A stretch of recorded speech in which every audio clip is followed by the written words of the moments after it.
Welcome to Indiana Sports Beat Radio. So for the thousands in attendance and the millions watching around the world.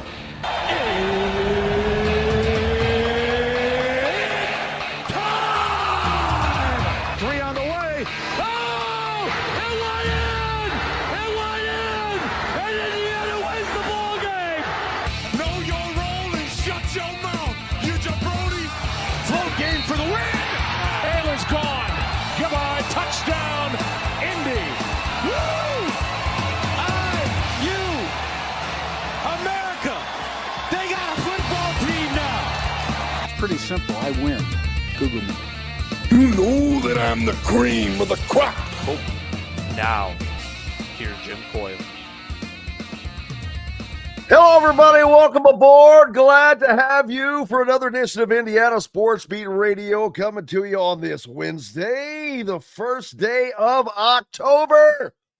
Hope you're having a great start to your day, start to the week. You've made it to the halfway point. It's all downhill from here. Jim Coyle with you as always, Indiana Sports Beat Radio. Thanks a lot for joining us, no matter where and how, as you traverse through the day. Keep it locked where you got it on your radio station dial. Whether it's one of our great affiliates like 97.7 ESPN, the Ref, always the right call in Evansville. 104.7, 10:30 a.m.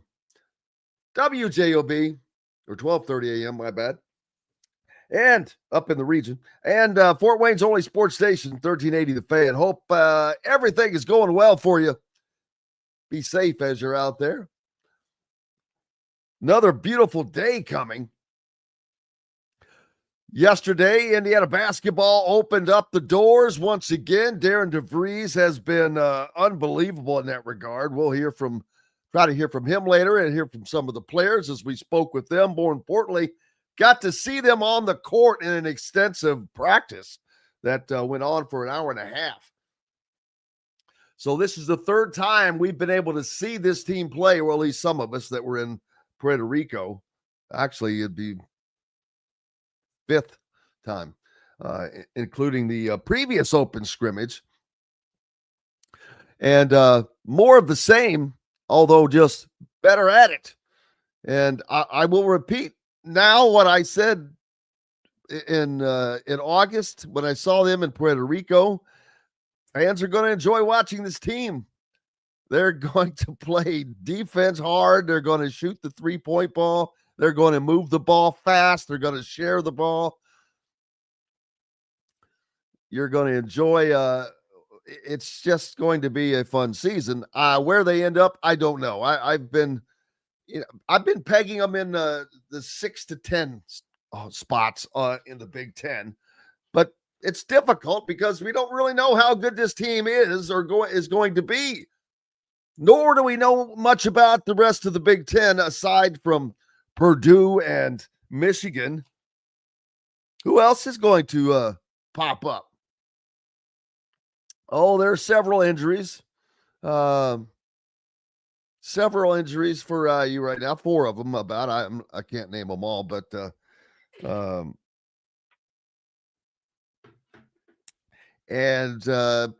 I don't think any of them are serious, but have the guys that were hurt in PR been? Yeah, Nick Dorn. Nick Dorn played yesterday. I think he was one that was out previously. The freshman from Serbia did not play. But the main players, the one that didn't, I think was Josh Harris, maybe, that didn't play. But more importantly, who did play? Because they played well.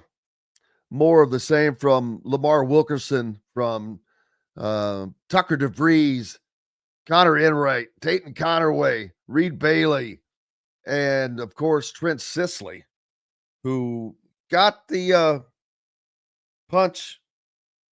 I don't mean punch. I mean, I asked several players whom they might think was the most improved.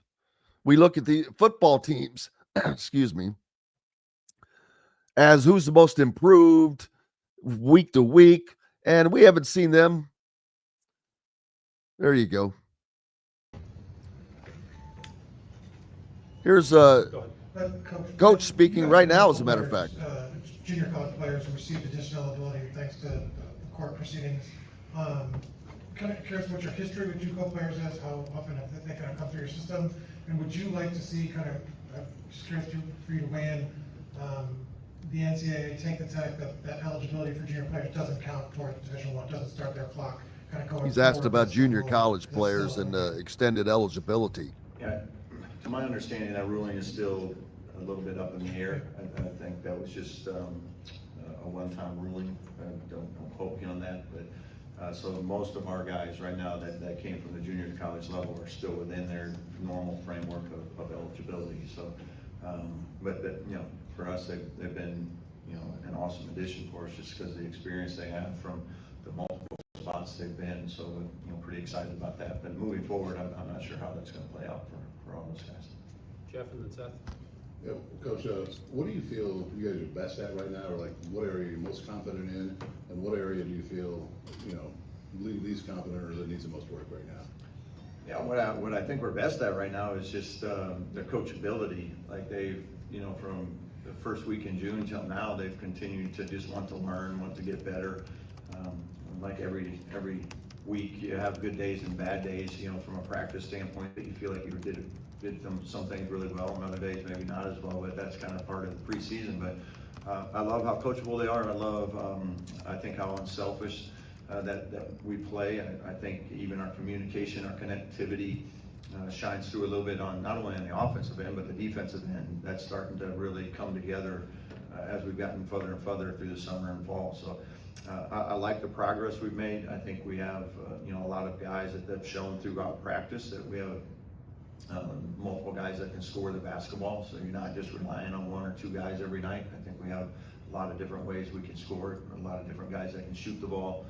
So I'm excited about that piece. And then defensively, I like how they bring great enthusiasm and energy to the defensive end. So that's something that we have to be really good at to be good on the defensive side, because we're not going to be overly big and long and athletic. So we got to be very sound in what we do from a discipline standpoint, and then just be very aggressive in the way we approach it. Seth and then Alex. Yeah, for you in your first year, leading the program, what would define a successful year for you? What defines success to this group? Yeah, I think I said this even from our press conference. It's not really about wins and losses. I think the success is coming from, like, are we doing what we feel we need to do every day, from a mindset, from an approach, and are we, getting to where we want them to get to from that standpoint. Everything that we value, whether it be in practice, off the floor, on the floor, are they doing those things? And I like what they've done to this point. And I've always been a strong believer in, like, if you can get a group connected enough at all the little things, the discipline things, the toughness things, that you can have a group that can win a lot of games, and that's our goal. Alex and Zach. Just curious how you're feeling about the health of your team right now. I noticed there was a couple guys that didn't participate today. Are they in long-term situations, or are you expected to be healthy like when the season starts? Yeah, it looks like we're investors in boots right now. So some of them are very short term, some are a little bit longer term. So we have certainly our practice depth has been cut into immensely here. So it's made some things challenging from a practice standpoint. But we'll have a few of the guys that are getting closer to getting back. One guy out with some sickness today, so that's a minor one. One's out with a sprained ankle.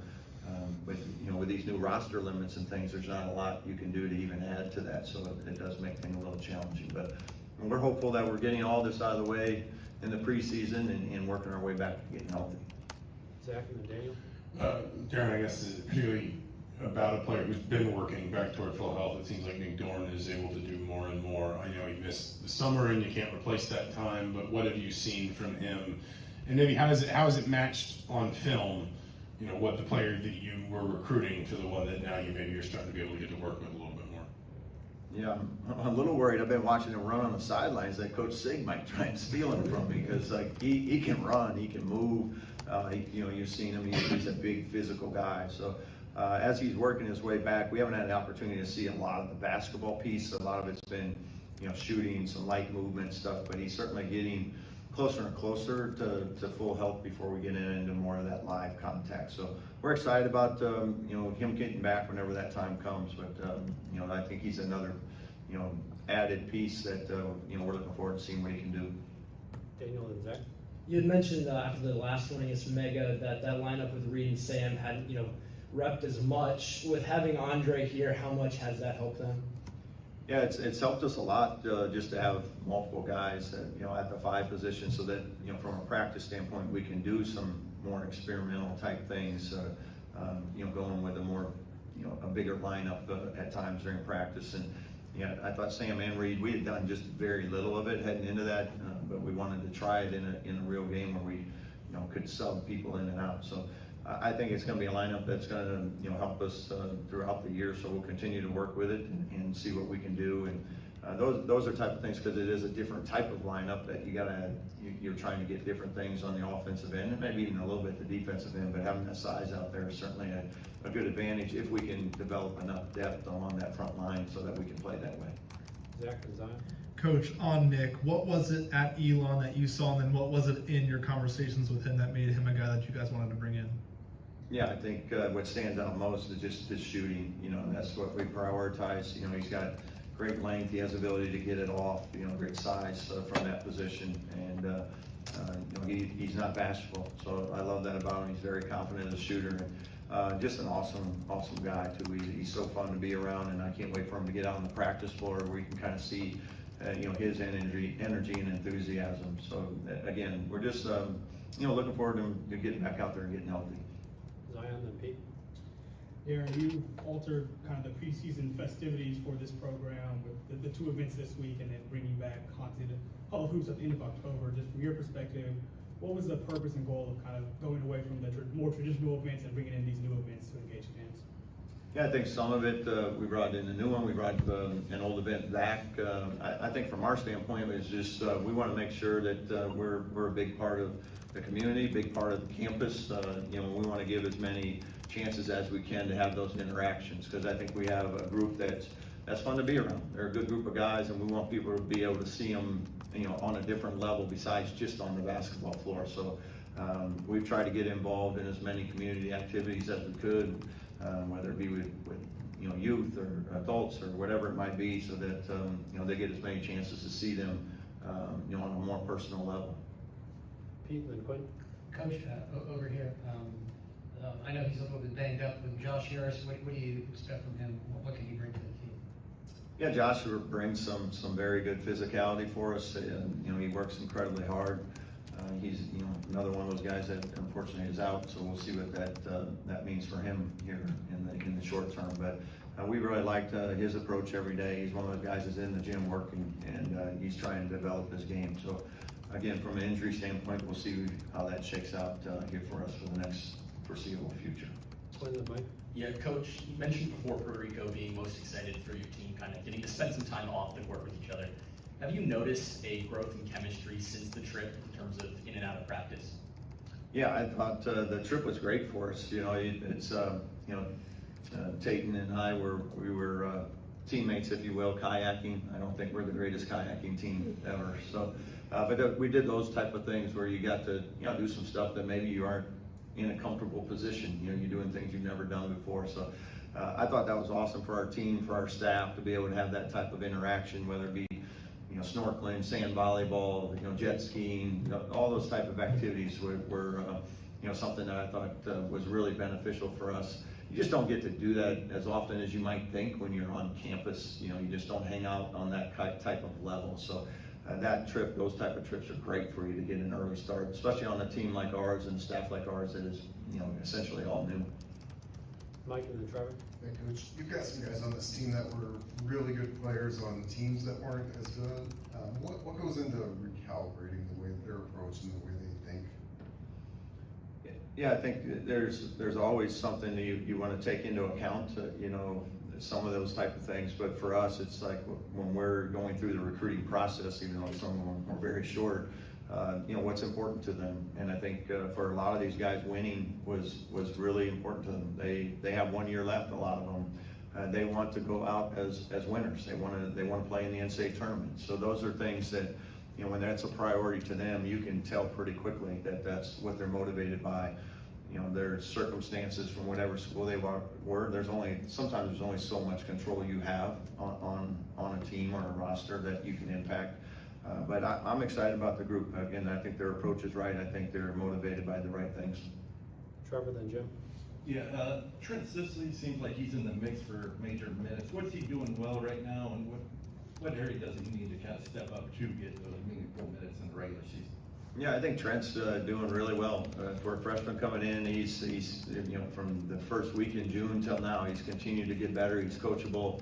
I think he's becoming more confident in what he's doing and what we want him to do, and intermixing that together.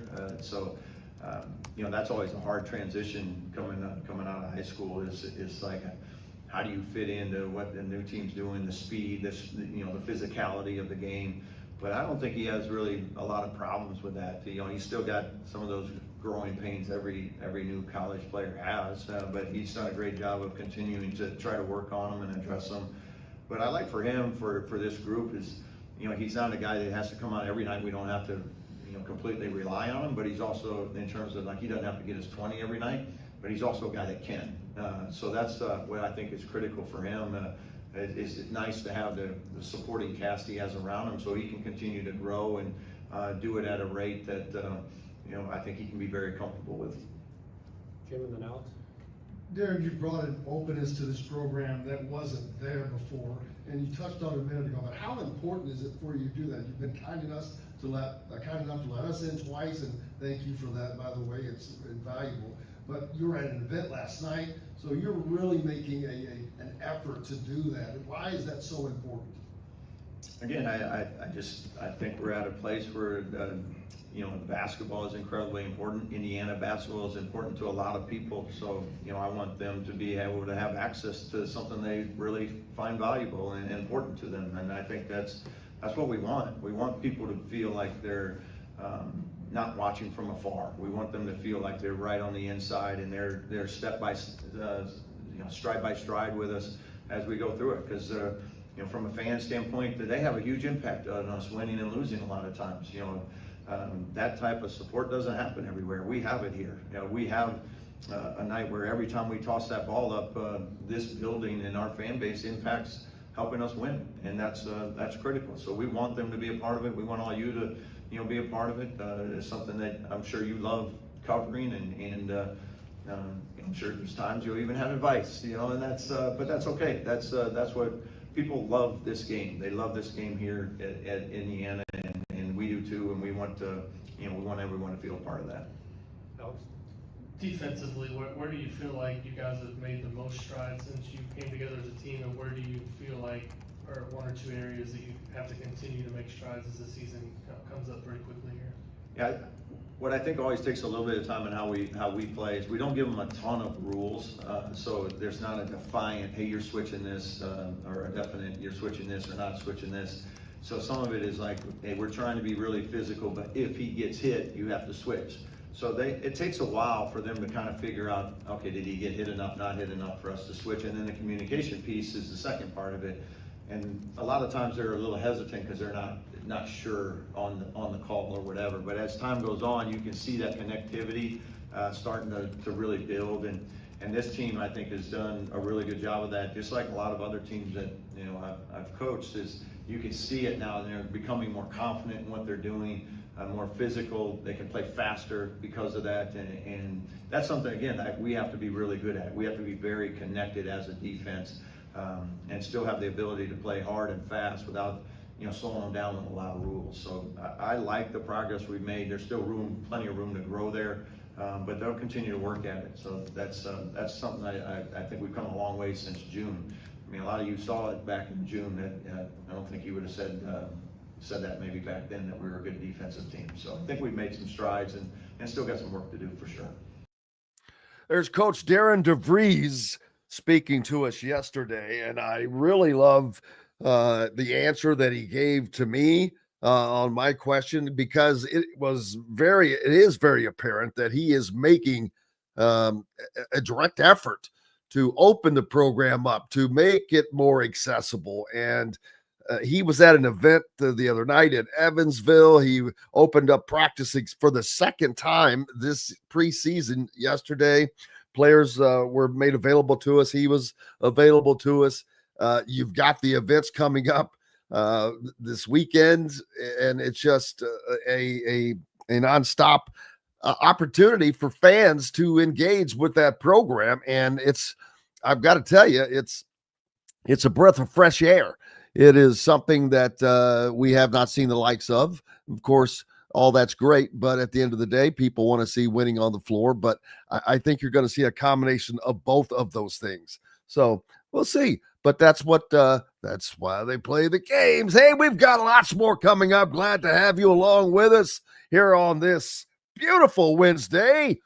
I'm Jim Coyle. We're back with more Indiana Sports Beat Radio after these messages. Andy Moore Honda is Bloomington's #1 Honda dealer for a reason. Buy a new Honda and get a 3-month break from car payments. That's right, no payments for 90 days. That includes the all-new, all-electric Honda Prologue, and you get it for just 0.9% financing. Or the 2024 Honda Ridgeline Black Edition or the Honda Accord LX, both for just 1.9% financing. Get more to your door from AndyMooreHonda.com, Bloomington's #1 Honda dealer and your best place for new and used vehicles. If you're looking for a new home in the Indianapolis area, you need Cheryl Sizemore from Brick and Ivy Realty. Cheryl Sizemore has over 2 decades of experience, and that could be the difference in getting the home you want in today's tough housing market. Reach out to Cheryl at CherylSizemore@gmail.com or 317-701-0838. That's 317-701-0838. Let Cheryl Sizemore sell or find your new home today. Huddle up, football fans. Tailgate season is here, and nobody gets you ready for game day like Academy Sports and Outdoors. Swing by your local Academy store or shop online at academy.com to find everything you need, from grills to jerseys and more. Be a watch party legend with gear from top brands like Nike and Under Armour, all at unbeatable prices every day. With 8 Academy stores across Indiana, including our Bloomington location, fun can't lose, and neither can you. Gear up today at Academy Sports and Outdoors. Zach Browning here to tell you about an offer you simply can't pass up. If you're looking for the best coverage of Indiana football and basketball, which includes recruiting, weekly chats, podcasts, as well as access to the best national team out there, then look no further than thehoosier.com. The best part, it's just $1 for the first week. Oh, and did I mention that you get a full year of access to The Athletic when you sign up? You can't beat the coverage, and you can't beat the deal. So head over to thehoosier.com today and sign up for just $1. It'll be the best decision you ever made. Welcome back, Indiana Sports Beat Radio here on this Wednesday. Glad to have you along. Just heard from Coach Darian DeVries. We'll hear from maybe Trent Sisley and some other guys a little bit later on, but we've got plenty of time to hear from that, as we won't get to hear from them probably. Well, who knows with the openness of Coach Darian DeVries. And it's amazing to me because he looks at it as if, why would it not be open? It's this great thing, and he's right, but we were so so in tune to it not being that way for so long. So great to see that, by the way, because I know the fans are going to enjoy the heck out of it, and he's right. They have a great product. Why not let the people who love it be around it? Well, not be around it per se, but be closer to it is I guess the best way to put that. But I talked to a number of players yesterday, and amazingly, how many of them, when I asked them about who was the most improved individual, there was 3 or 4 guys that said Trent Sisley. Trent's not going to start, but make no mistake, he is going to get a lot of minutes. He is going to be in that first rotation that comes in, along with probably one other player, interior player. But it's the depth that I wonder about with Indiana, because they're good, probably 1 through 8 maybe, and then you have to worry about with injuries, with fouls and things like that. But we'll see how how it plays out. That's why they play the games. But very interesting stuff to see them yesterday. And again, more of the same as just ramped up defense, speed. And I say the same thing over and over. I am looking forward to the matchup with Purdue because of the matchup. And because I know what Purdue has. Only reason I speak of Purdue, I don't know exactly what Illinois has. We know what they're bringing in, but we don't know what it's going to be like. What's Michigan State going to be like? We always expect them to be good. UCLA, Michigan seems to be just absolutely loaded and adding talent by the day.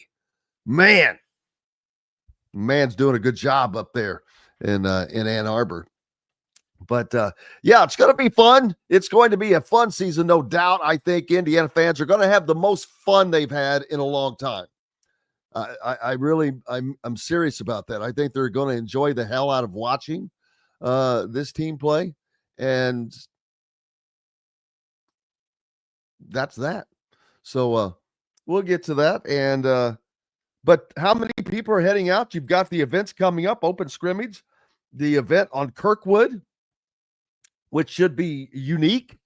So all kinds of things and opportunities for people to get out and see these guys, and it's worth doing. So there's your opportunity. There's your opportunity. Football kind of off this weekend, or for Indiana, it's off. Other teams, plenty of others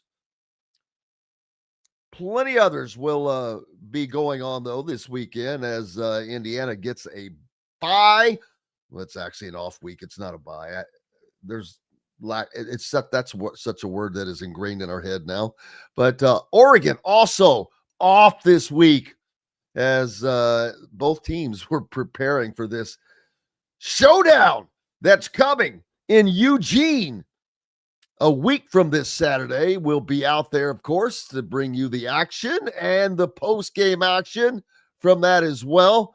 Plenty of other action going on this weekend, though. You don't have to worry about that, as there always is. We've got baseball going on, and unfortunately, the Reds, well, what are you going to say?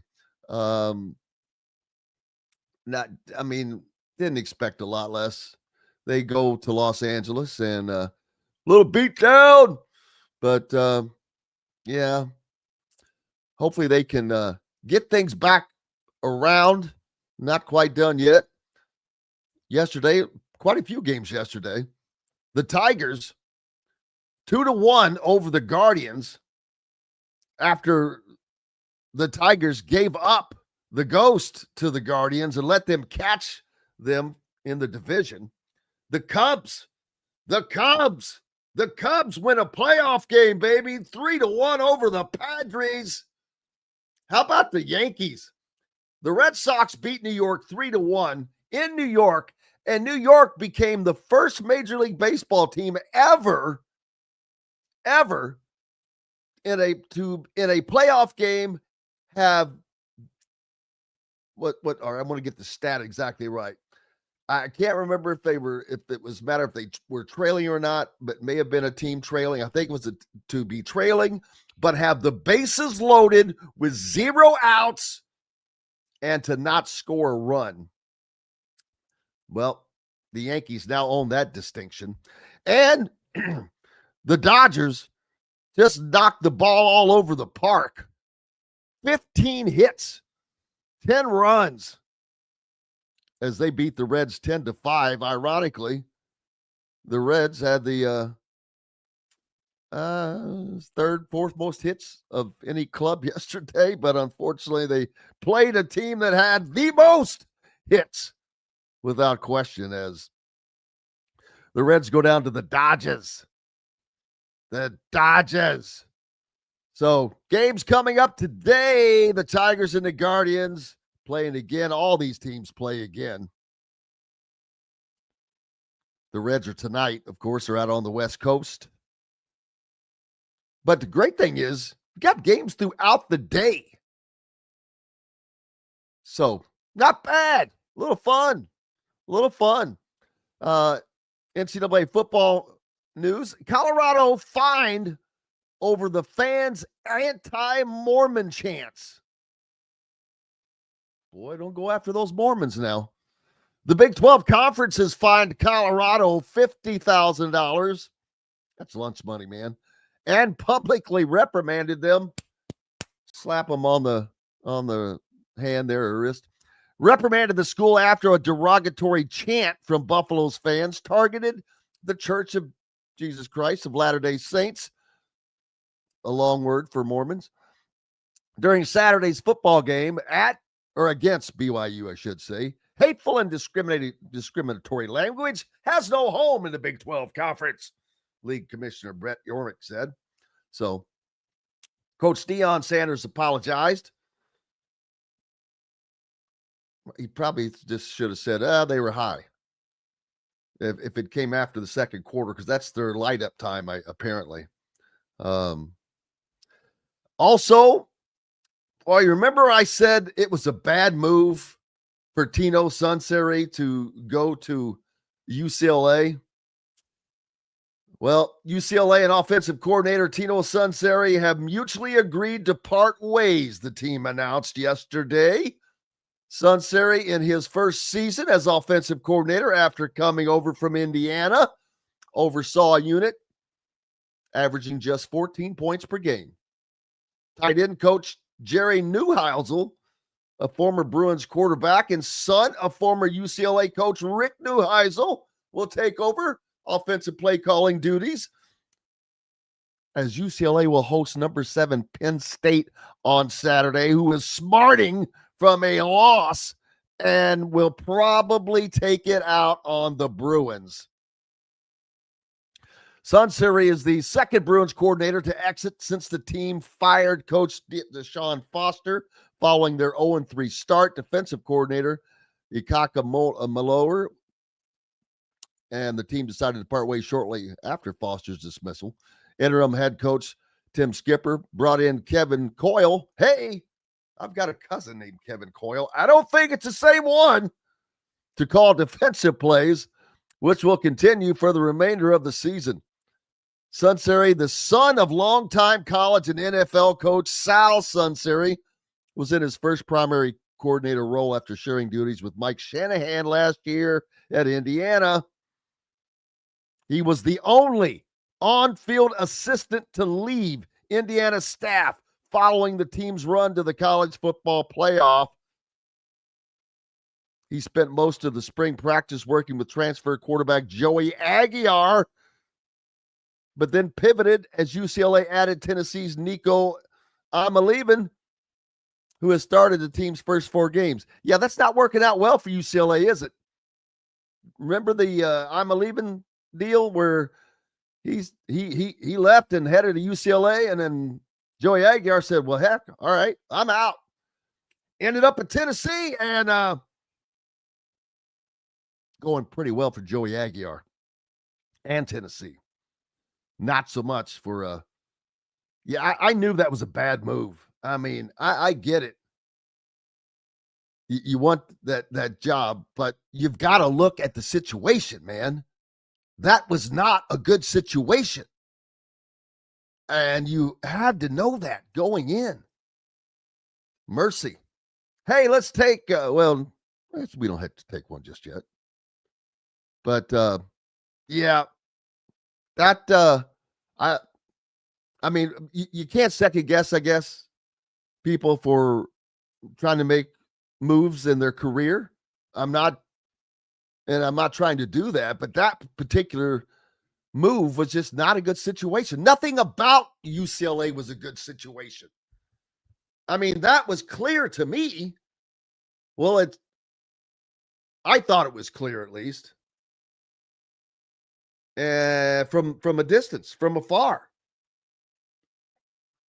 I mean, things, the stage was set. I hate to harp on the deal with at Big Ten Media Days a year ago, but the stage was kind of set then that, boy, Deshaun Foster was, deer in the headlights. But now Tino Sunseri is not only out of it, he's out of a job. He's not on a staff that is likely to be headed back to the college football playoffs, and if not, damn close. What's next? We'll see. We will see. Penn State coach James Franklin understands the continued focus on his big game struggles, especially in the wake of Saturday's overtime home loss to Oregon. But, man, I do feel bad for him in the regard of losing that game. There is no shame, because I still believe Oregon might be the best team in the country. Does not bode well for Indiana in a week, as they will head out there to play at Autzen Stadium, known as one of the loud places. I wonder why it's so loud, because as far as numbers,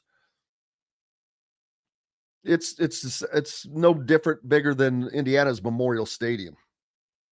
Now, it is kind of surrounded by hills. I wonder if that helps kind of keep the sound buffered in. They're really good. That helps. Fans are jacked. I would think that the Oregon fans would be, let's say, a little more relaxed heading into the games, if you know what I mean, out there in Oregon. Yeah. But apparently they're not. Looking forward to the environment, I'll tell you, as we'll head out there next week. And because of the flight, I'm going to have to change my plans. Will not be going to Big Ten basketball media days this year, it looks like, because of my travel. And we'll probably have Coach in here coaching or hosting the show next Thursday because of travel. But we'll be back on Friday, or I will be back on Friday to do that, to jump in and handle it. Let's take a break. We've got lots more coming up. Kyle Neddenriep's going to join us. Zach Browning was also out at Simon Scott Assembly Hall yesterday. Yeah, I keep forgetting to mention this. Indiana won at Oregon the last time they played, and that was back when Jerry DiNardo was coach. I saw a video, and I was looking. I'm like, oh, my gosh, that's Jerry DiNardo. But imagine that. And Oregon was ranked. So, kind of got something, maybe something, a little something. Who knows? We've got lots more coming up. Glad to have you along. We're back with plenty more after these messages. Know a team or group needing a fundraiser? Boost Fundraising raises more money faster and offers the most unique and user-friendly online fundraiser in the nation. Your team receives personalized fundraising pages for each team member. Free team-branded promo gifts shipped to each donor. Boost Fundraising does it all. Sports teams, marching bands, charity causes, and community groups. Go to boostfundraising.com and be sure to enter the promo code COYLE, that's COYLE, to receive a discounted fundraiser. Whether it's a night out with the family, after work with colleagues, or catching the game with friends, Bubba's 33 is the place for you. Bubba's 33 offers a mouthwatering menu of selections that are all made from scratch every day. The portions are big, but the prices are small. And with over 50 big screen TVs, you'll never miss the big game. Bubba's 33, pizza, burgers, beer.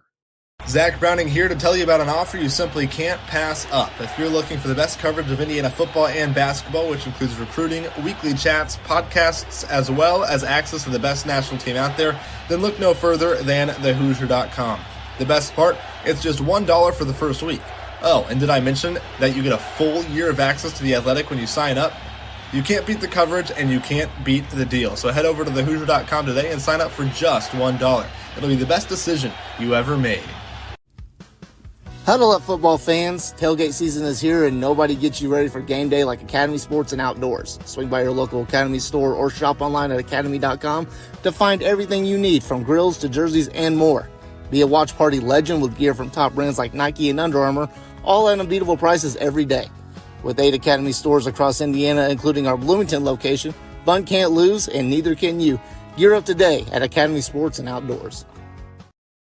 Welcome back, Indiana Sports Beat Radio on this Wednesday. Glad to have you along. Kyle Neddenriep will be joining us today, as addition to Zach Browning, who was out at Simon Scott Assembly Hall yesterday as well for Indiana's open scrimmage to the media. And it was again, just great to be able to see all that action that's going on. But it's perfect timing as well. Man, Indiana just knocking it out of the park because of the open week and doing this during the open week.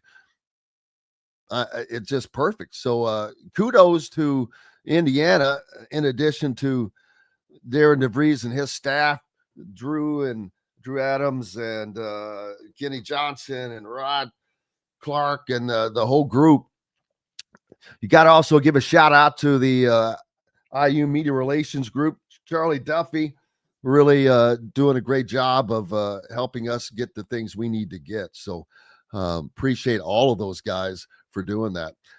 College football, baby, keeps on rolling. A judge has allowed a Pac-12 lawsuit against the Mountain West to proceed. A federal judge has allowed the Pac-12 conference's lawsuit against the Mountain West Conference over $55 million in poaching fees to go forward. My goodness. Northern District of California Senior Judge Claudia Wilkin denied the Mountain West motion to dismiss the case Tuesday. She set an initial hearing for November 18th. It's actually initial case management conference. I love that term. We will move forward with our case. The ruling allows our antitrust and related claims to proceed. Hey, man, everybody wants money. The Pac-12 trying to remain alive in name only with Oregon State and Washington State as they are brought in a bunch of other teams. Colorado, they should call it the Pac State. Colorado State, Utah State, San Diego State, Fresno State, Boise State are all set to leave the Mountain West and join the Pac-12 beginning next athletic season, 2026. The conference added Texas State. You got to be a state to join the Pac-12, it looks like. In June, to reach the 18 minimum to be eligible for an automatic bid for its champion, the college football playoff. Crap. That's crap. Automatic bid my butt just because you have 8 teams. You got to be good enough, man. You've got to be good enough. Let's be honest. The best teams are going to come from the SEC and the Big Ten. The Big 12 is going to jump in there. I'm not a fan of just giving people stuff just to give it to them. Oh, well, we got to give them a little something. No, you don't. Sorry. You don't. But that's my opinion on that. Of course, everybody that's in that other situation feels opposite, and I understand that. It's a tough battle. I get it. It's changed, man. It really has. And there will I have to think that there's going to come a point to where big time football pulls away, although I don't want to see that necessarily. But at the same time, those teams just can't compete. I mean, hell, it's, seeing Indiana compete on that level now is amazing. And it's even more difficult for those teams to compete at that level. Money-wise, you got to pay these guys. You've got to make the money. You've got to pay the coaches. It is just a different world out there now. And navigating that world is very, very different. Who are the top 4 quarterbacks right now ESPN ranking, that is. Jaden Maeva from USC sitting at number 1. This is according to ESPN now, again. Total QBR 93.4. 15, almost 1,600 passing yards, 15 passing touchdowns. Diego Pavia sitting at number 2 from Vandy. He's got an 88.4 pass QBR, 1,200 passing yards. Maeva's got the most passing yards by far there. 15 passing touchdowns. Mendoza with 18. Trinidad Chambliss, though, sitting at the number 3 spot with only 7 total touchdowns. How just because he's got a QBR of 87.6, he only has 1,000 passing yards. He's got 269 rushing yards. How in the hell do you rank him up there? I'm sorry. I mean, he sticks out like a diamond in a goat's butt amongst these 3. Dante Moore. Whoo. Indiana fans are going to get a look at all they want of him from Oregon. This dude is the deal, man. He's got 14 total touchdowns, 1,200 passing yards, and he can run the ball. Number 6, how about Brendan Sorsby, the former Hoosier quarterback? Says Cincinnati is basically one poor pass away from being one of the biggest stories of the early season. Sorsby's underthrown interception cost the Bearcats a potential win over Nebraska in week 1. He has otherwise piloted what might be the most well-rounded offense this side of USC and Indiana. Congratulations to him. He's ranked ahead of C.J. Carr at Notre Dame, ahead of Ty Simpson at Alabama. Man, ahead of Julian Sayin at Ohio State, ahead of John Mateer at Oklahoma. And Luke Altmaier way down there at 15th. Joey Aguiar down at 17. Carson Beck, 18. Wow. And see, all right, here's a perfect example. Carson Beck is way down this list. QBR is less than any of them. Half the total TDs. Substantially less passing and rushing yards. Why is he mentioned in the Heisman race? There's only one answer. Because he plays for Miami, who is one of the top teams in the country. It's not because he is killing it.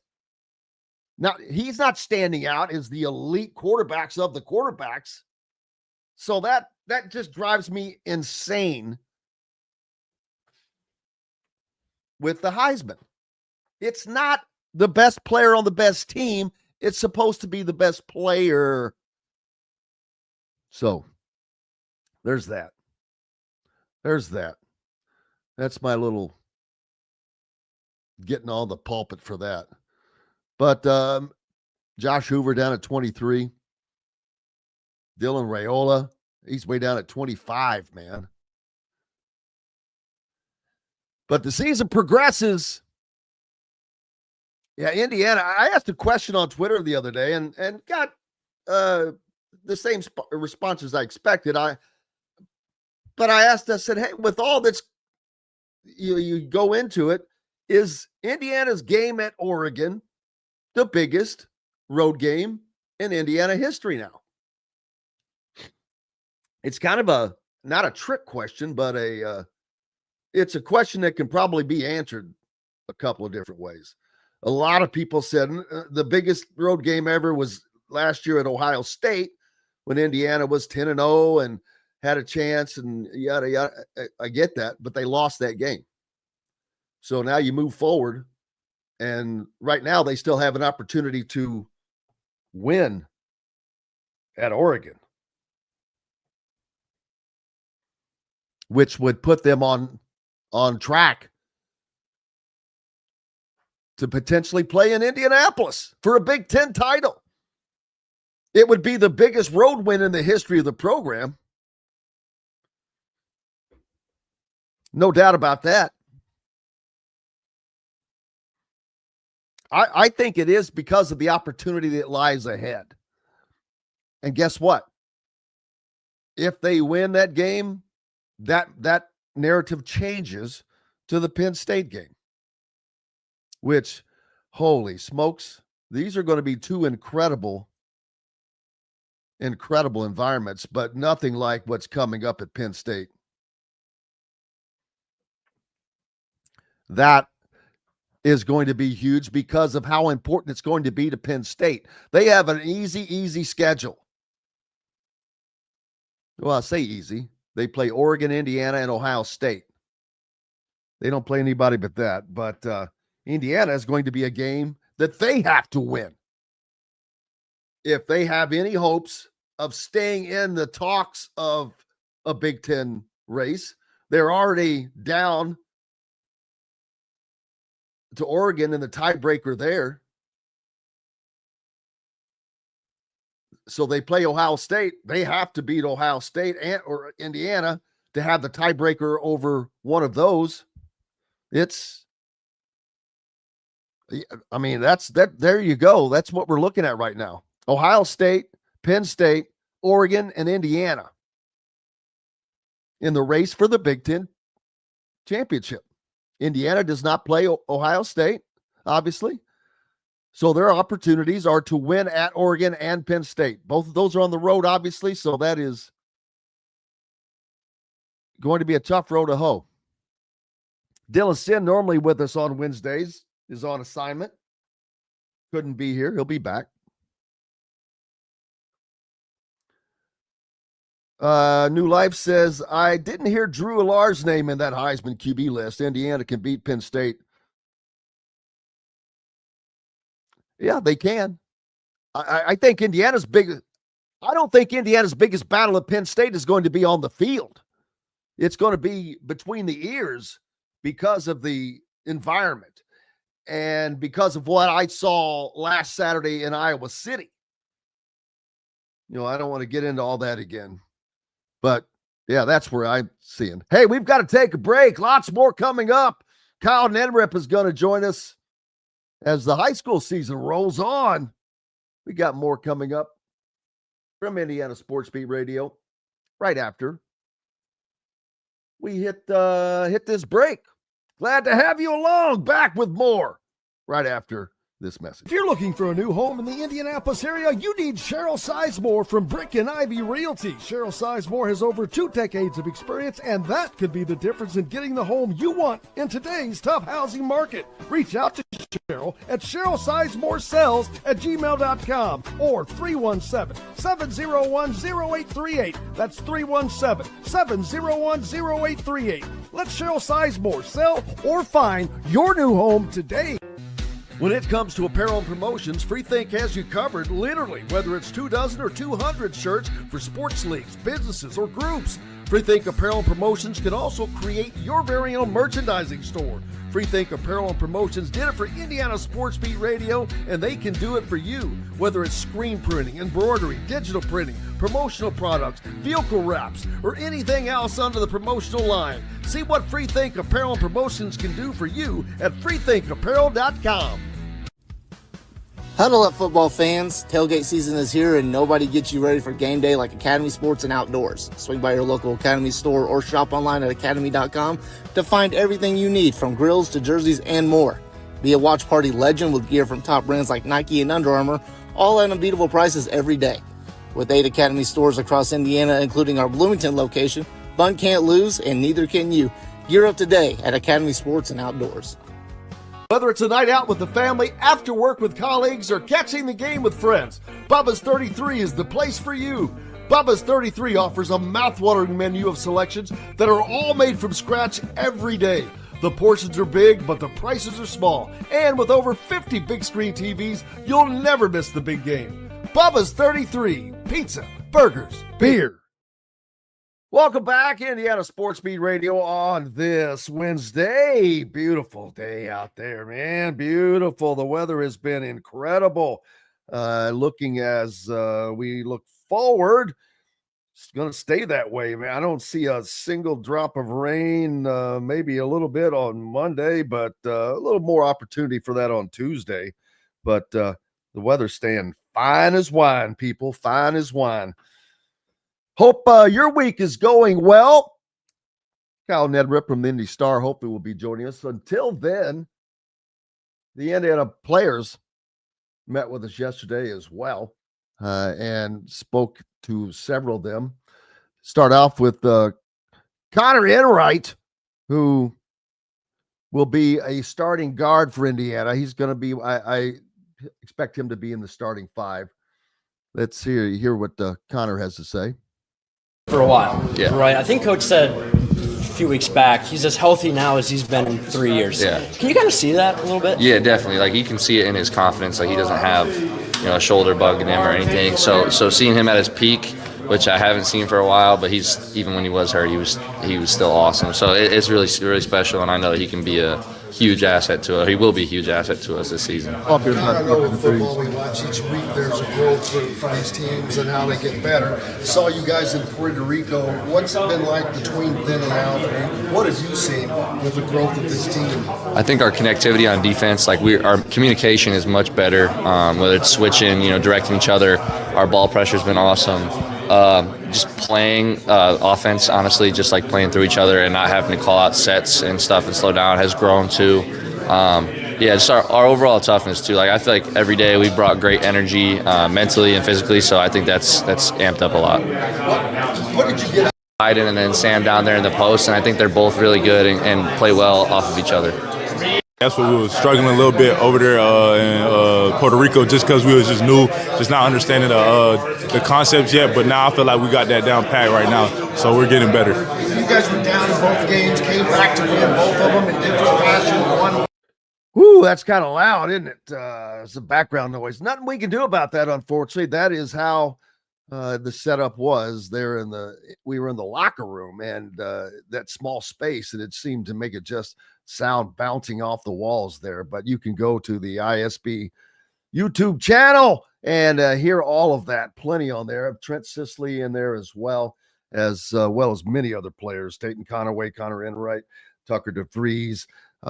My favorite, Tayton Conaway. He's always hilarious. I'll have to try to pull him up on here and we can battle through the background noise a little bit on him. Let's see if we can get to Tayton. Man, there's been a lot of improvement, man. Shout out that football team too, man. Them some good dudes over there, man. They've hung out with us too, and them Mendoza brothers, man. They took us under their wing and kind of showed us around a little bit. So I definitely appreciate them. But since Puerto Rico, man, we just kind of put our head down. We figured out they pushed us in the mouth a couple of times, so we figured out how we had to fix it and how we had to attack it going in. And so definitely our defenses came a long way. The last time we got to talk earlier in the first open scrimmage, I asked you who was the best defender on this team, and you didn't bat an eye. And what did you say? Man, I ain't gonna lie, I'm gonna take that. Connor's close with me, but I'll take that best defender, man. I take pride in that one. Is that the same still? Oh yes, sir, definitely.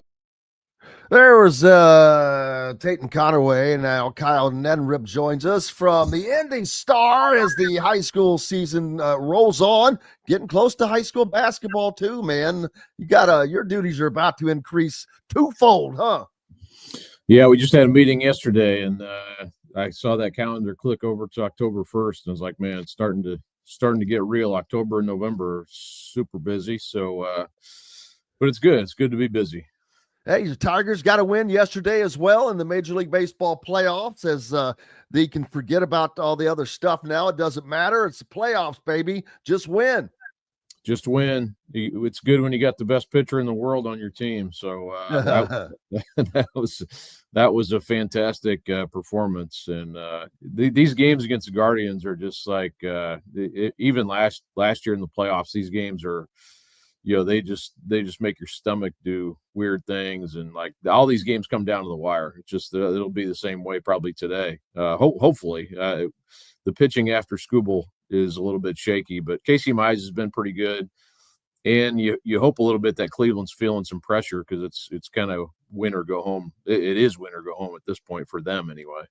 Absolutely. The high school football season rolls on, man, is getting a little closer to the sectional draws and all of that. In addition, how far from basketball season are we now? I mean, it's still the actual season of games is not till Thanksgiving, basically before Okay. Thanksgiving that week. So we're still a little ways out. Girls basketball comes around a lot quicker than that. But yeah, boys, we're still a ways off. Football draw is actually next Sunday. So that kind of gets gets you excited for knowing where teams are going and whatnot. So that'll be coming before we know it here in about 10 days. And, these last few weeks of the season are, interesting too. There's a lot of really good, I think games that are good barometers this week, like Cathedral and Center Grove, Lawrence North and Warren, which I'll be at that game on Friday. I think that'll be a great game. It's for the MIC championship. And it's, and I think a good, kind of a good chance to see where both those teams are right now. It's a game LN has really dominated the last couple of years. It's hard to believe LN's beat Warren 4 times in a row, which that series was heavily in favor of Warren for years, of course. So that's kind of flipped a little bit. So that's interesting. And I think Warren is better this year, but I would still probably they were pretty damn good last year. They were, and LN still got them, and LN was very good. I mean, they're ranked number 1 in the state.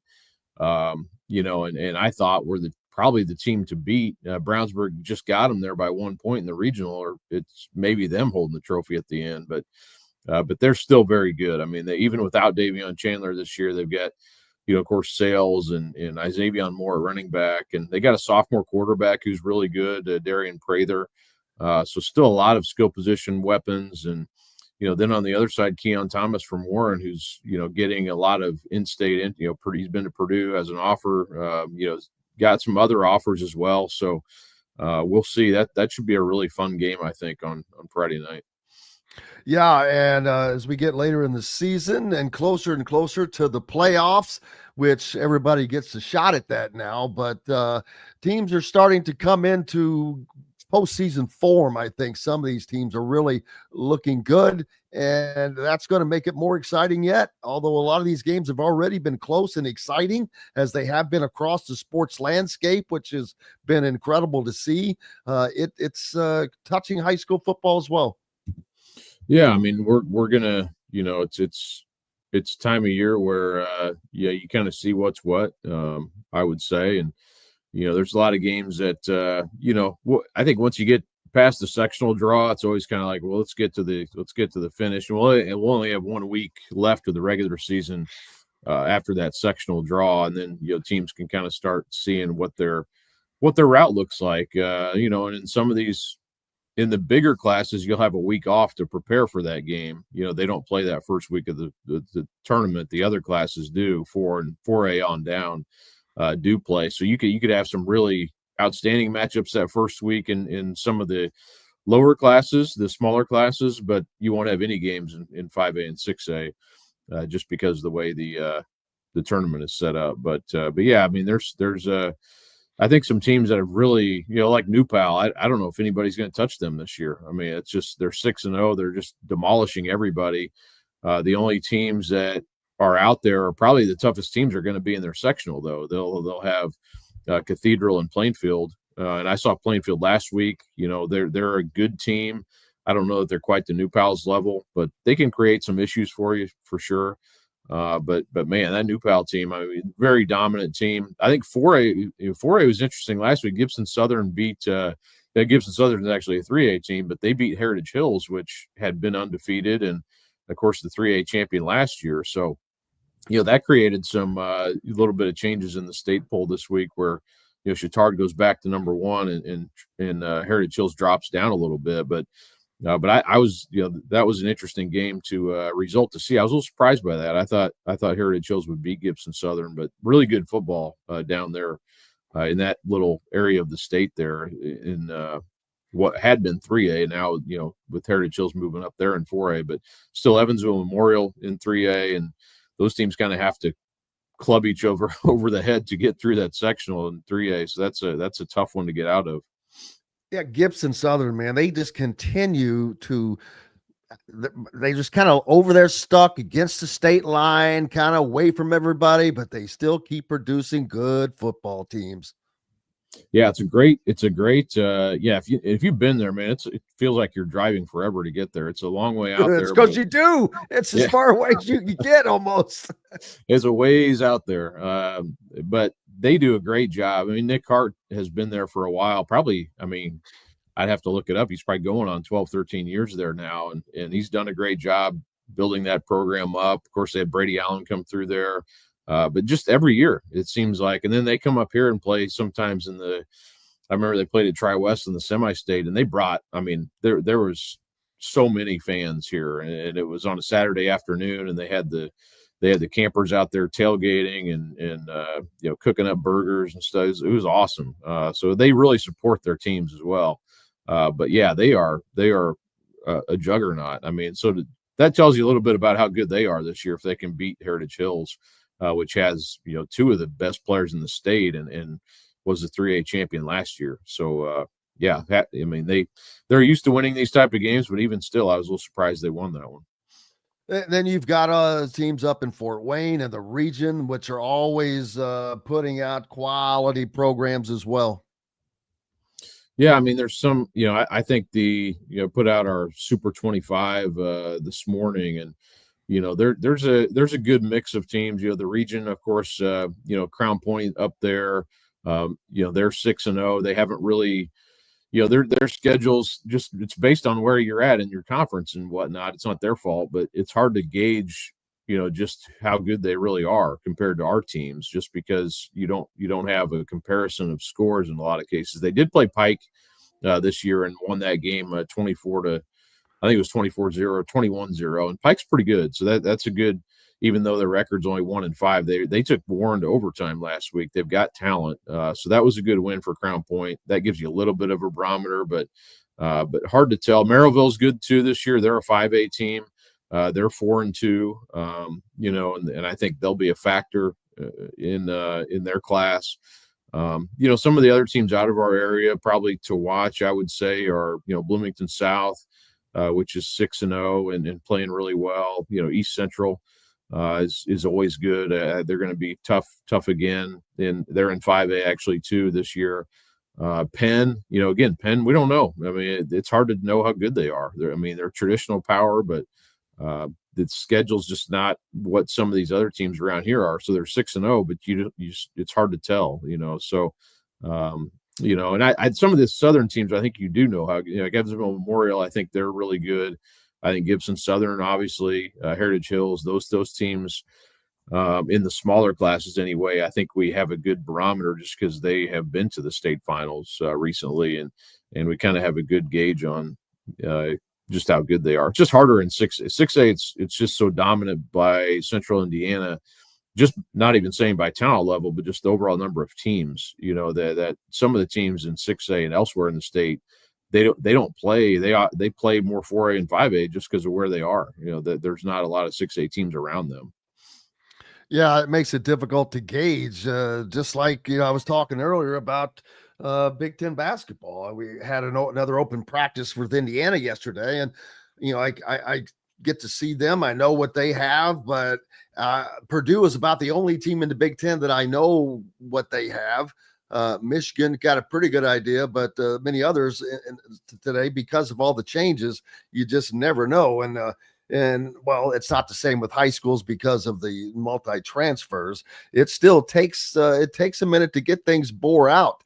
I happened to meet in that open practice yesterday. I happened to meet Perry Hunter, the Silver Creek basketball coach, longtime coach, who was there just taking it in, was on a little tour. He'd been to Indiana State, was at Indiana yesterday, and I think he's up in West Lafayette today, just taking in the various things. Obviously, he's got a player at Purdue and Trey Kaufman-Wren, but I was surprised not to see a few more coaches there, to be honest with you, but I guess they can go pretty much anytime they want. Yeah, I think a lot of them go when it's the coaches invite them or they can come in, but yeah, Perry's son is a really good player for that Silver Creek team, and they are. I was just talking about. They're loaded, apparently, right? Yeah, they are. They're 3A, but they can play with anybody, and they play in a lot of these. They play in the Hall of Fame Classic this year, which is before Christmas. Actually, it's kind of a weird. It's the 23rd of December, so mark your calendars for that. But they play Crown Point, and then Luke Ertl and Mount Vernon are there as well. So that should be a lot of fun. Crown Point and Silver Creek will be a phenomenal game. Northview is the other fourth team in that. But yeah, Silver Creek. I had a chance to see them in the summer at the Charlie Hughes, and they were playing. A lot of they didn't have a great weekend by wins and losses, but you could see they're going to be tough. So that'll be fun to see what they end up doing this year. They just had a kid, Dane Caldwell, just committed to Richmond, so they've got obviously Division I talent on that team, and coming off a really good year last year. They lost to Brownstown in the sectional championship game, but they were a really good team, and they returned basically everybody. So it'll be fun. Starting to get into that basketball mode, and looking forward to seeing them play this year, probably several times. And also Luke Ertl, will he come into the season as the Mr. Basketball favorite? Oh yeah. I don't think there's any. Oh yeah, there's no doubt in your mind there, man. Which I'm not surprised, because I was trying to think of who else is even close to him. I mean, I don't think anybody is. I mean, it's one of the, and Mullins was probably this way too last year, but we've had a couple of years here where it's been pretty obvious, I would say. So it's almost like something would have to happen. Someone would really have to go crazy. And there's guys out there, I think, like Noah Smith at Plainfield is a really good player.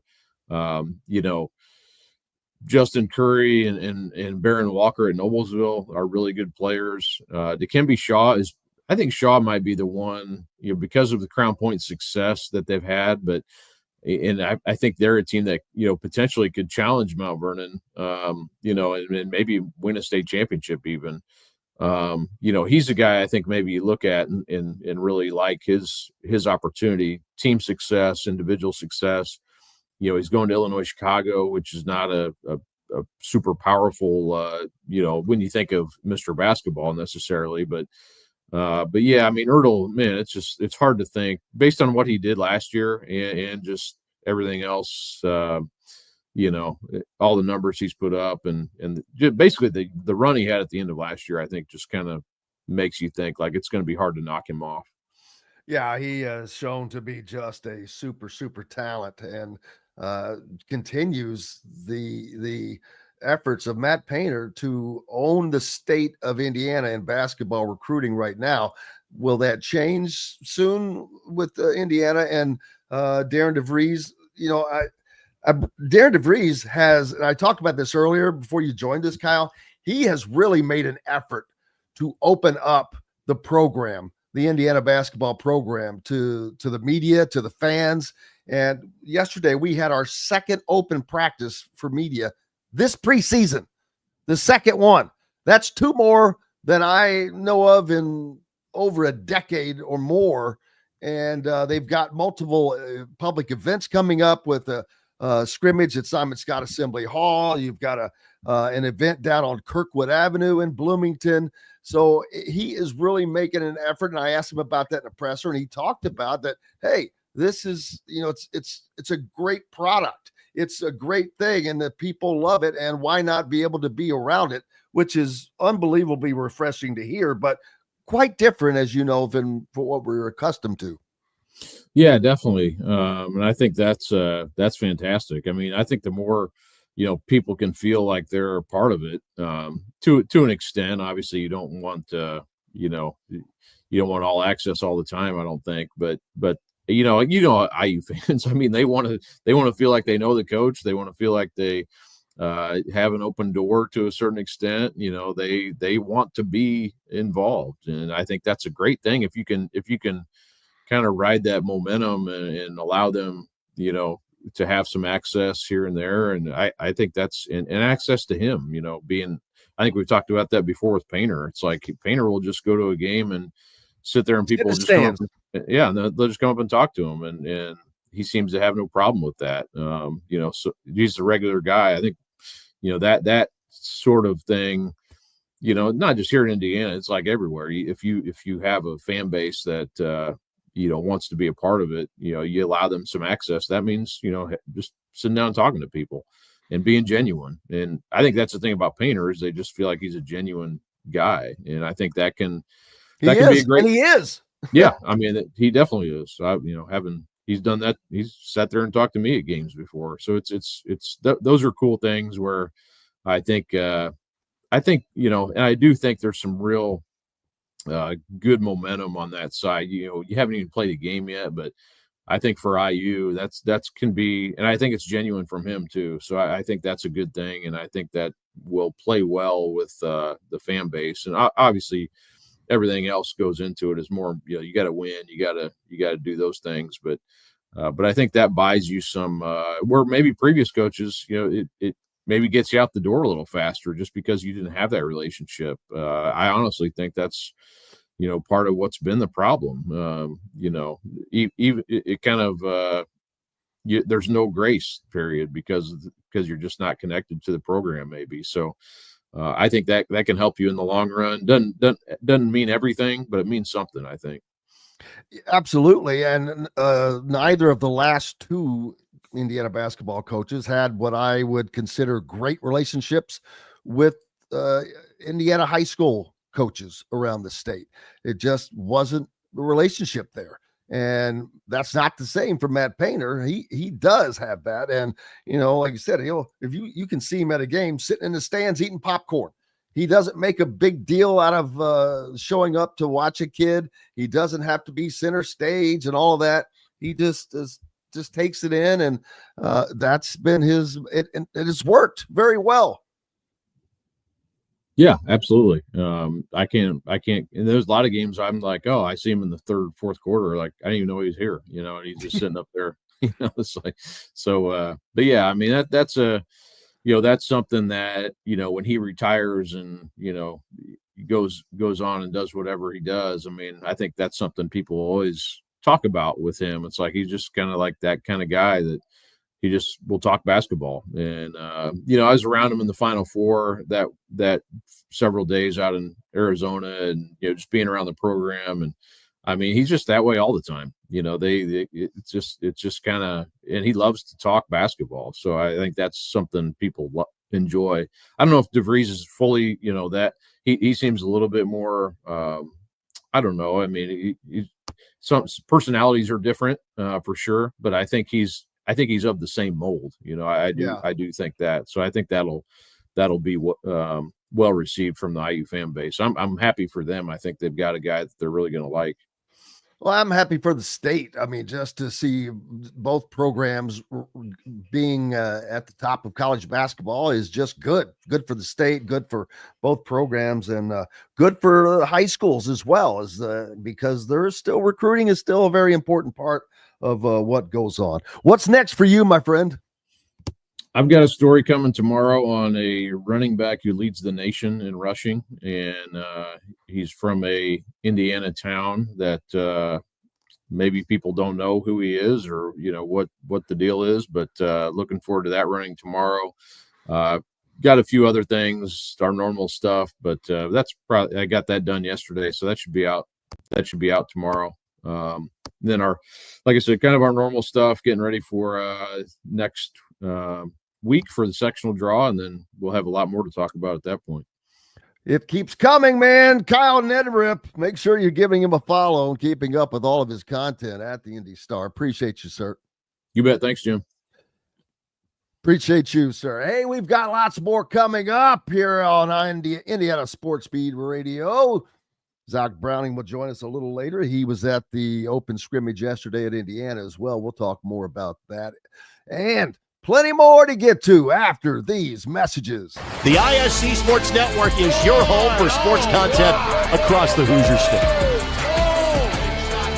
Find us live on TV and streaming or archived on our website and our app. The ISC is your one-stop shop for the content you want to see, including high school sports, college sports, and other great events throughout the year. Subscribe to our streaming service and get access to it all. ISC, local lives here. Know a team or group needing a fundraiser? Boost Fundraising raises more money faster and offers the most unique and user-friendly online fundraiser in the nation. Your team receives personalized fundraising pages for each team member. Free team-branded promo gifts shipped to each donor. Boost Fundraising does it all. Sports teams, marching bands, charity causes, and community groups. Go to boostfundraising.com and be sure to enter the promo code COYLE, that's COYLE, to receive a discounted fundraiser. If you're looking for a new home in the Indianapolis area, you need Cheryl Sizemore from Brick and Ivy Realty. Cheryl Sizemore has over 2 decades of experience, and that could be the difference in getting the home you want in today's tough housing market. Reach out to Cheryl at CherylSizemore@gmail.com or 317-701-0838. That's 317-701-0838. Let Cheryl Sizemore sell or find your new home today. When it comes to apparel and promotions, FreeThink has you covered, literally, whether it's 24 or 200 shirts for sports leagues, businesses, or groups. FreeThink Apparel and Promotions can also create your very own merchandising store. FreeThink Apparel and Promotions did it for Indiana Sports Beat Radio, and they can do it for you.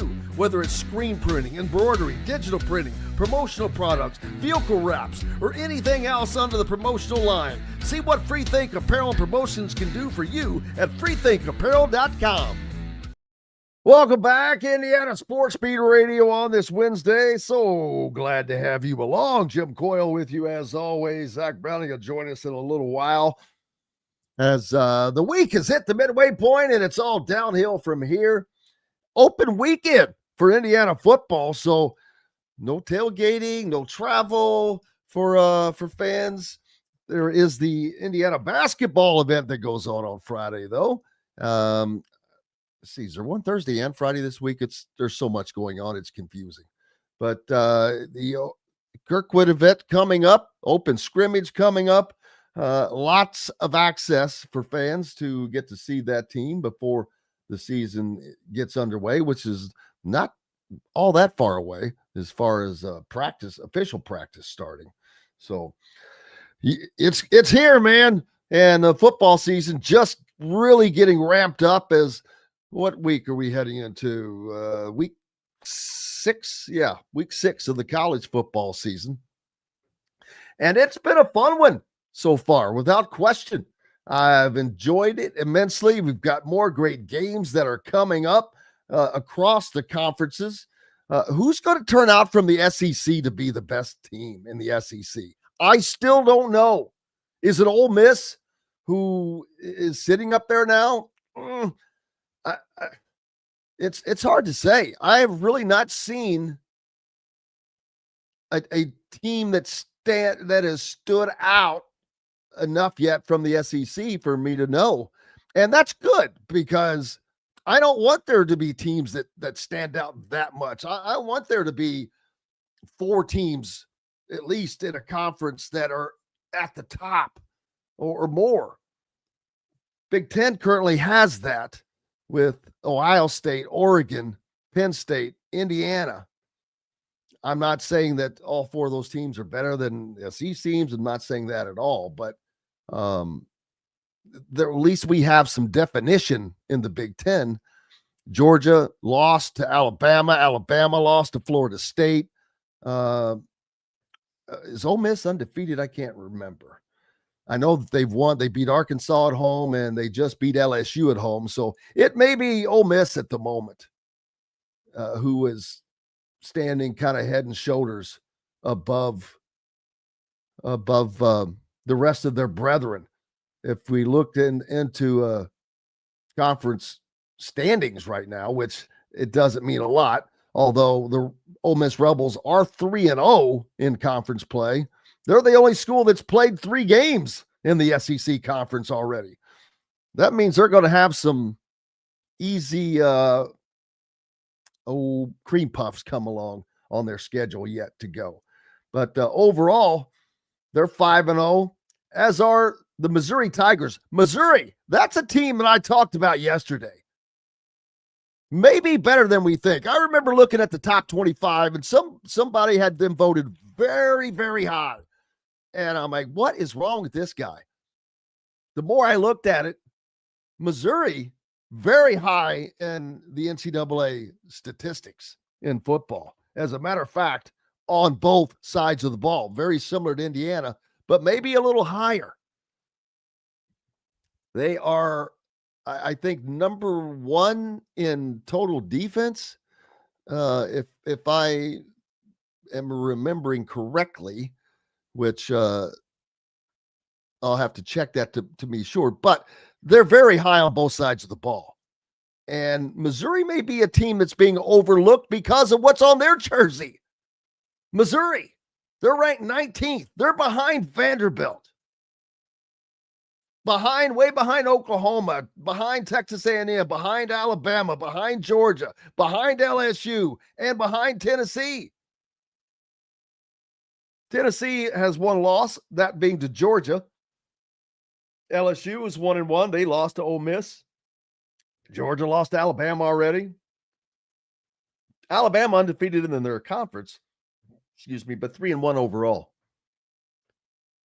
The Big Ten, of course, Indiana and Oregon are the only two teams in the Big Ten that are 2-0. Now, USC has already played 3 conference games, and they're 2-1. But Indiana and Oregon playing for the Big Ten lead next week.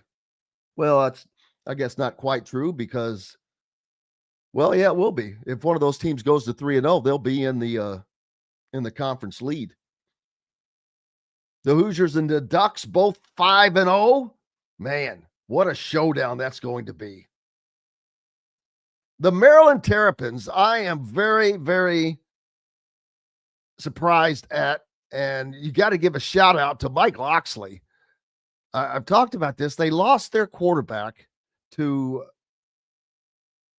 Maryland, they lost their quarterback to Wisconsin, who in turn lost him to injury.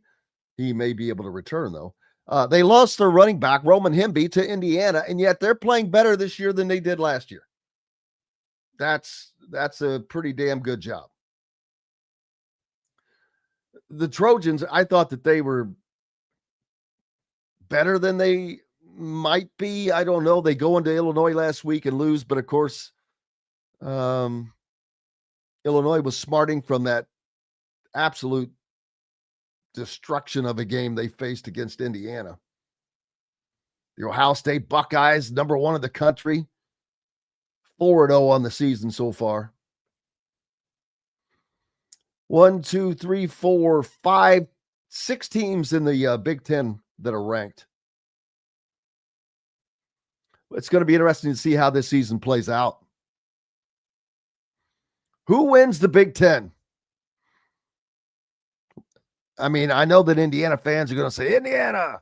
Well, that's great for confidence, but Ohio State, I just don't see them not making the Big Ten championship game, number 1. And on the other side of that, it's likely going to be the winner of this Indiana-Oregon game. Well, if Oregon wins, very likely, since they have already notched a win over Penn State, Indiana can muck up the waters a little bit if they split those. We'll have to see. But they can not worry about it if they can somehow go out to Eugene and pull off the win that nobody thinks that they can get. Vegas has them a 10.5-point underdog right now, double-digit underdog, a top 10 team. Now, we saw that last year when Indiana traveled to Ohio State, about the same thing. This is a different team. But is Oregon right now better than Ohio State was than at Ohio State last year? Because after the Indiana game, the Buckeyes would lose to the Michigan Wolverines, who Indiana had beaten already that season. It's why they play the games, according to Herm Edwards. I wish I had that clip up where I could pull it up.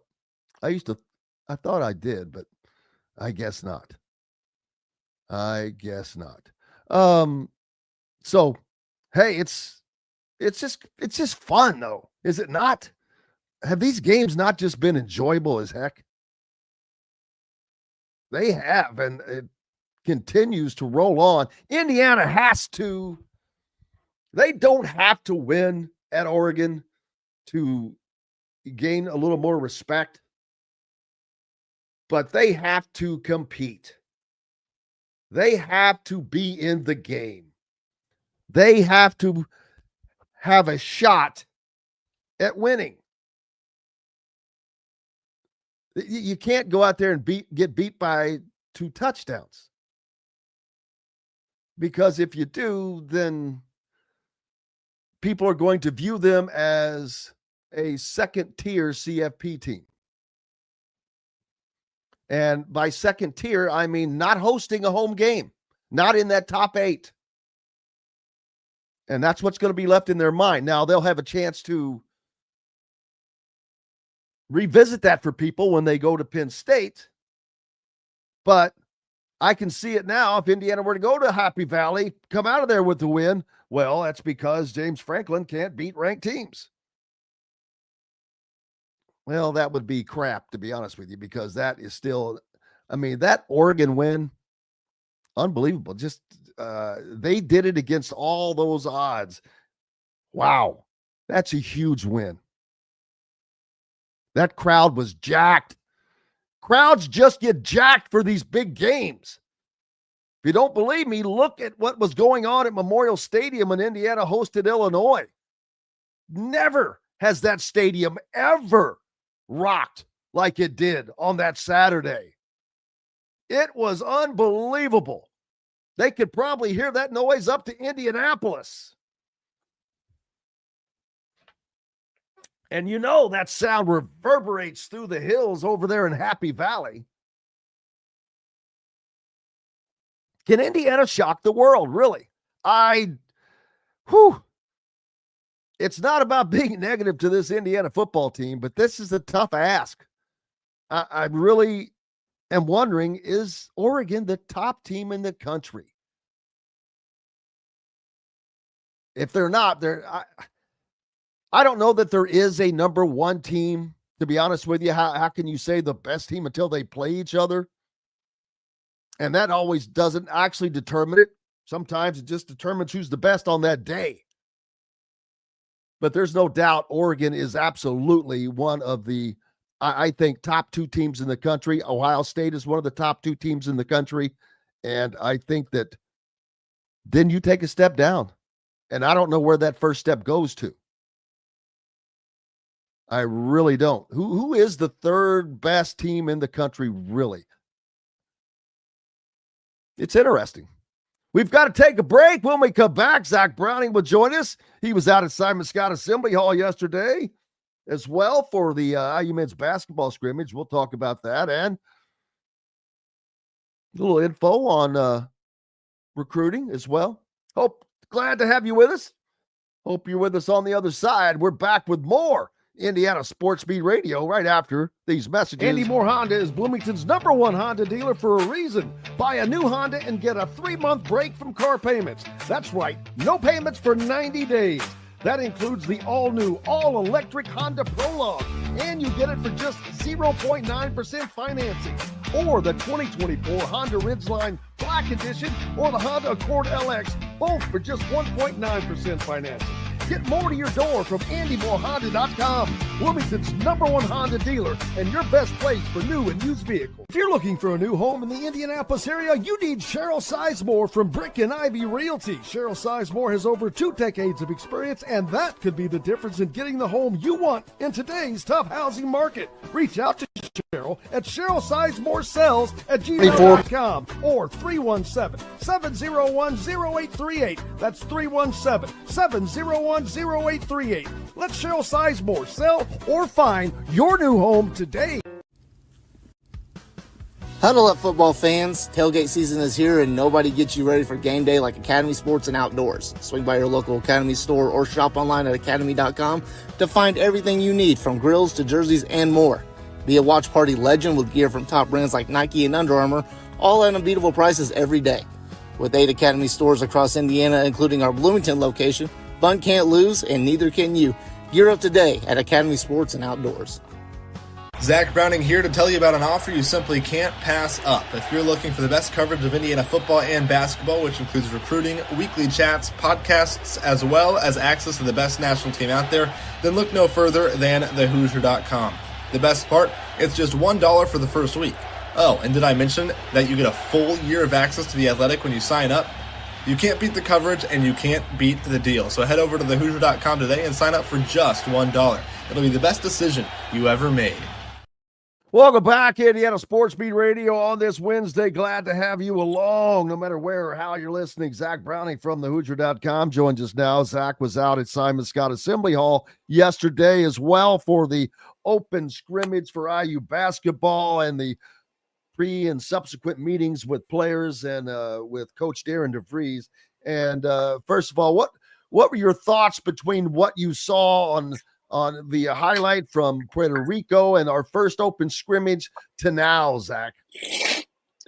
You know, you've seen improvement. You've seen the team come together. You've seen the team go from a bunch of different guys that were at different places last year and were talented where they were and were great where they were, but now they're having to learn to become a team here and become part of a puzzle. I think that's the most interesting part about this Indiana roster is that you have the SoCon Player of the Year. You have a guy in Lamar Wilkerson that scored 20 points per game, another alpha in Tucker DeVries.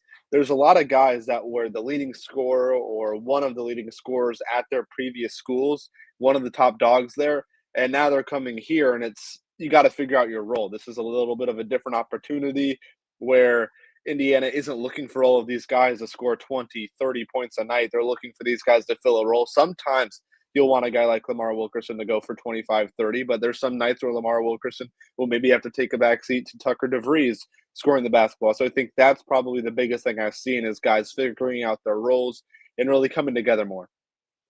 Yeah, I agree. I think Lamar's going to be ultimately the leading scorer for this team. But I also agree that it's not going to be the same guy leading the team every night, and it's not going to be just those two guys. There's going to be a night, depending upon the matchup, on who just goes off, who has a great game, because all of these guys can shoot the ball. That's one thing that fans are going to see. I said this to some people yesterday. This team is going to break probably a ton of Indiana three-point shooting records, and I mean by attempts, maybe multiple times this season, because that is a major part of what their offense is going to be. But it's not the only thing. This is not a team that's coming down the floor just to put up 3-point shots. It's just a big part of their arsenal. And another thing that stood out to me yesterday was the ball movement and the player movement. When Indiana was doing their half-court 5-on-5 work against each other, the inter-squad stuff, there was 2 separate periods in which one period they weren't allowed to set ball screens, which was telling to me you have to move the ball without being able to set a ball screen. A lot of teams just rely on ball screens. It's kind of like a crutch for a lot of people. If there's not much to do on the court, you just go set a ball screen and something will happen. So I found it interesting and good that Indiana had to go 10 minutes in a 5-on-5 setting without setting any ball screens. That was interesting. And there was another setting in 5-on-5 where Indiana had to make 3 different passes across the court, like different sides of the court, switch from the left side to the right side, from the right side back to the left side 3 different times, which I think was telling us, well, there's a heavy emphasis on ball movement. It's not just shooting, it's ball movement. If a layup is there because of the ball movement that's created, a layup will be taken. If it's a floater in the lane, any open shot that is gotten will be taken. It's not just a heavy emphasis on threes, it's a heavy emphasis on ball movement, a heavy emphasis on player movement. And I think that not only will the 3-point shot be a big breath of fresh air for Indiana fans compared to the last couple of years for Indiana, but just the ball movement and the player movement, I think, will be a big breath of fresh air. There will be a lot more movement, a lot more actions, a lot more off-ball screens, a lot more just everything that we haven't really seen in the last couple of years. Yeah, and it gets everybody involved in moving the ball, not just the guards, not just Tatum Conaway and Connor Enright and those types. It's everybody that is moving and being a part of that. And that's part of what's going to make this offense more difficult. And it has to, because they have limitations. They don't have the length that some other teams are going to have. So their attack will be different and force them to try to keep up with what Indiana is doing. And everything they did was at warp speed yesterday as well. It really did. And Kurt Cignetti's talked about it for the last 2 years about how his kind of practices are shorter, but hard, fast. You get stuff done, but it's physical, it's aggressive, it's quick, it's demanding. And I think that's what we've seen from Darian DeVries so far from the few practices that we've been able to see. They're not going to be out there for practice for 2.5 hours. I think 90 minutes yesterday is probably the longest they're really ever going to go out of practice, but it was nonstop movement. It was 2-on-2 into full court transition defense work, into 5-on-5, into a minute of rest, into more 5-on-5. It was just everything was quick, everything was rapid, everything was keeping up and keeping going, and it really simulates how it will be in a Big Ten game. It's 40 minutes in a Big Ten game. You get halftime, yeah, but then it's a second half, 2 20-minute halves. You've got 20 Big Ten games. It's a long, grueling schedule. You have to be well conditioned for that. And I think these types of practices really set Indiana up for a longer, grueling Big Ten season, especially with the depth that you need to have and the amount of players you need to have and be able to step up in those kind of moments in a Big Ten schedule, in a Big Ten season, because you do have to be a deep team. You can't just rely on 6, 7, 8 guys to get you through a Big Ten season. And with that in mind, I've talked about how this team is going to be, I think fans are going to really enjoy watching this team play because of how hard they play, of the defense, the level of defense they're going to play, the fact that the ball is going to move so much and so quickly, the 3-point shots will fly. But Russell asking, is it possible the basketball team is fun to watch, but yet still finishes with a worse record than Mike Woodson's team did last year? Well, everything's possible, but I don't think so. I think that this team has something that team didn't have. That team couldn't finish. That team made some really bungling mistakes at bad times with lack of communication of who was doing what. I don't think that that's the case here.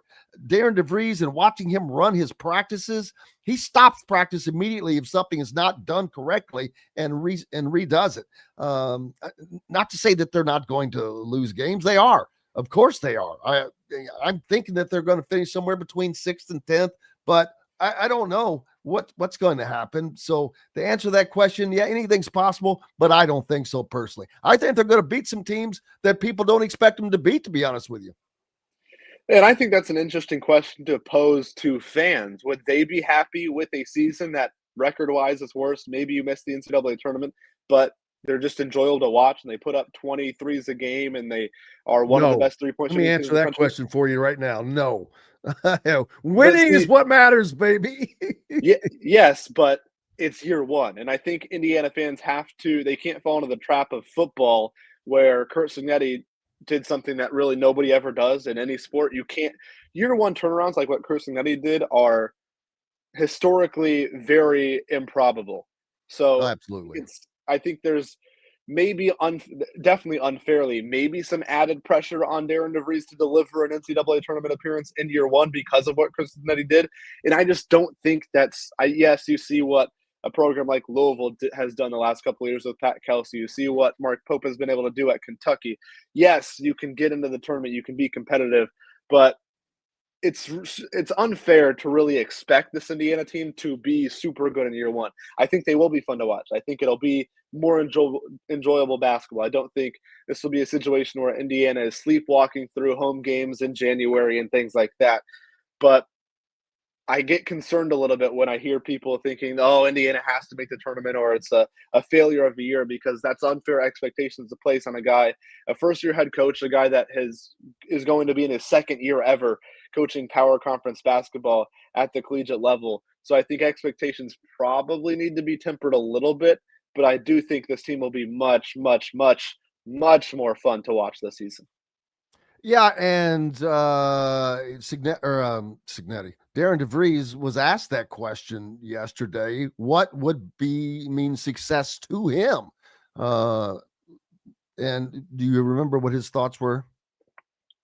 He basically said something along just the process of continuing to establish a culture in the process. Yes, an NCAA tournament, and I think he went off onto a little bit of a tangent in the fact that he has guys on this team that many of them are in their last year. You look at a Tucker DeVries, a Lamar Wilkerson, Tatum Conaway, pretty much the entire starting lineup is in their last season of college eligibility. So there's that little extra chip on their shoulder. This is their last go-around. Many of these guys have never played in the NCAA tournament. Many of these guys have maybe made the tournament and lost in the first round, or were a 14 seed like Troy was a few years ago and got destroyed by a Kentucky team. So I think that kind of thing is something that DeVries brought up, and the fact that the expectations internally are to make the NCAA tournament because there's not many guys that have done that on this roster. Yeah, specifically, he said, I think that this, even from our press conference, it's not really about wins and losses. I think the success coming from what we are doing, what we feel like we need to do every day, from a mindset, from an approach. Are we getting to where we want them to get to from that standpoint? Everything they value, whether it be in practice or on the floor, off the floor, are they doing those things?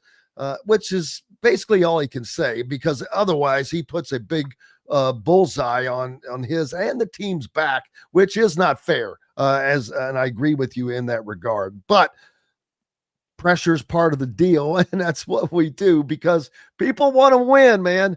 And it's going to be interesting to see. I think like I said, I think they beat some teams that they are not supposed to beat. I don't think they lose many games that they're not supposed to lose, because of how hard they're working at being what they're doing. They're not trying to be something they're not, which is very, very important. They're playing within the confines of what they have.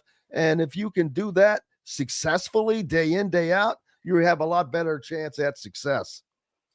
I could see Indiana being one of these highly variable teams this year because of that three-point shot. The defense, I still am interested to see the defense once the season starts. I think the Baylor exhibition might not be too great of an indicator, but that Marquette game, I'm interested to see how the defense fares.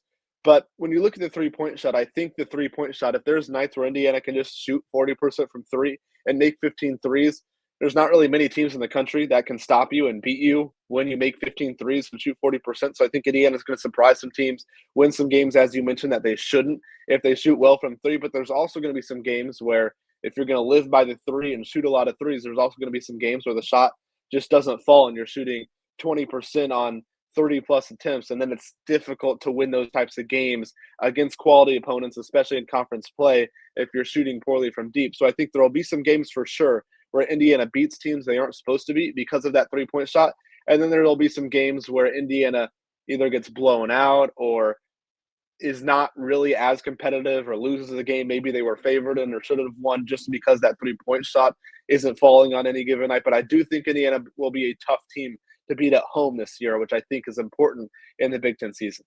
We shall see. Zach Browning with the Hoosier.com. Make sure you are a subscriber. You're missing out. If not, there are tons of updates there right now regarding Indiana basketball recruiting, some information that you'll want to know. Zach, appreciate you. Thanks for having me all, as always, Jim. Thank you, sir. Hey, that's going to wrap it up for us today from Indiana Sports Beat Radio. We're back tomorrow to do it again. Until then, I'm Jim Coyle. I will see you on the radio. Thanks for listening to Indiana Sports Beat Radio. Be sure to subscribe to our YouTube page for more clips and team coverage of Indiana basketball, football, and more. You can also find full episodes and tons of other content on thehoosier.com. We'll see you next time for another edition of Indiana Sports Beat Radio.